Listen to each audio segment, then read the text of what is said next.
مغرب کا وقت قریب تھا۔ میں کرکٹ کھیل کر گھر پہنچا اور امی ابو کو سلام کیا۔ امی نے مجھے ایسی نظروں سے دیکھا جیسے بچپن میں مجھ سے کوئی نقصان ہونے پر دیکھا کرتی تھیں۔ مجھے کچھ گڑبڑ لگی، البتہ ابا جی نے بڑی خوش دلی سے جواب دیا۔ ہیلمٹ اور بیٹ رکھا ہی تھا کہ ابا نے کہا کہ بچے چلو کھیتوں کا چکر لگاتے ہیں۔ مجھے مزید حیرانی ہوئی، یہ علامات کچھ ٹھیک نہیں لگ رہی تھیں۔ میں نے کہا کہ ٹھیک ہے، پر پہلے ذرا نہا لوں، تو ابا نے کہا کہ نہیں، واپس آ کر نہا لینا۔ مجھے انہونی کا احساس ہونے لگا، پر میں ابا جی کے ساتھ چل پڑا۔ خاموشی سے سفر کٹ رہا تھا۔ راستے میں آنے جانے والوں سے ابا جی بڑی خوش دلی سے سلام کلام کر رہے تھے، پھر پکی سڑک سے کچے راستے کی طرف مڑ گئے۔ میں بھی ساتھ ساتھ تھا کہ ایک ڈھابے کے ساتھ ایک کتا بیٹھا دیکھ کر ابا جی بولے، یار تمہارا کتا کدھر ہے؟ میں نے کہا کہ ابا جی وہ اپنے دوست کو دے دیا ہے، اسے اچھا لگتا تھا۔ تو ابا جی نے پوچھا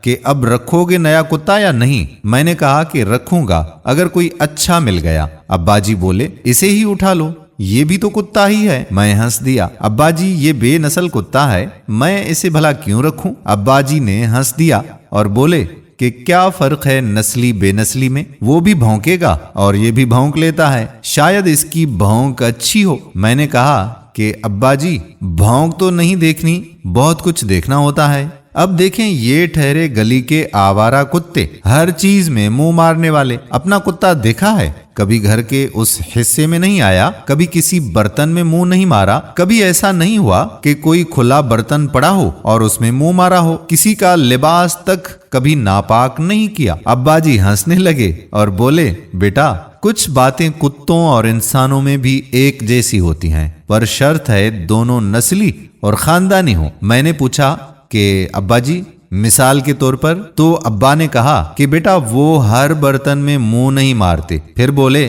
کہ تمہیں یاد ہے ایک دفعہ گائے کا دودھ نکال کر میں نے یوں ہی رکھ دیا تھا اور ایک آوارہ کتا باڑ پھلانگ کر اندر آ گیا اور تمہارے والے کتے نے اسے مارا تھا؟ میں نے کہا جی ابا بالکل یاد ہے۔ تو ابا جی بولے، بیٹا ہمارے خاندان، گلی، محلے اور گاؤں کی لڑکیاں جو اسکول پڑھتی ہیں یہ سب کھلا برتن ہی ہیں۔ بیٹا اب یہ چناؤ تمہارا ہے کہ تم کیا بنو گے، گلی کا کوئی آوارہ کتا یا اچھے خاندان کا باعزت لڑکا؟ اور پھر اچانک مجھے یاد آیا کہ آج کالج سے واپسی پر میں نے ایک دوشیزہ پر جملہ کسا تھا، اور تو اور میں نے سیٹی بھی ماری تھی، جس کے بعد ابا جی نے انسانوں والی پیار کی زبان میں میرے کتے کی مثال دے کر مجھے سمجھا دیا۔ دوستو ایسے کئی آوارہ انسانوں کو آپ نے بھی دیکھا ہوگا جو جاتی ہوئی لڑکیوں پر اس طرح کی سیٹیاں کستے رہتے ہیں۔ اب ان کی مثال کیا لی جائے؟ آپ سمجھدار تو خود ہیں۔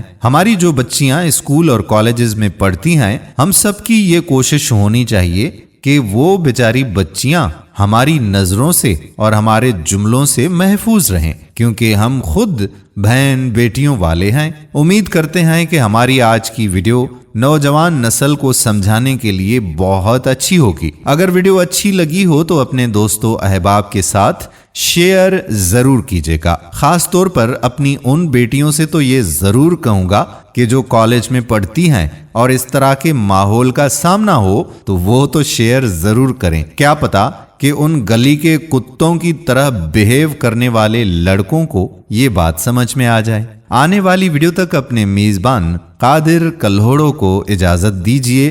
اللہ حافظ۔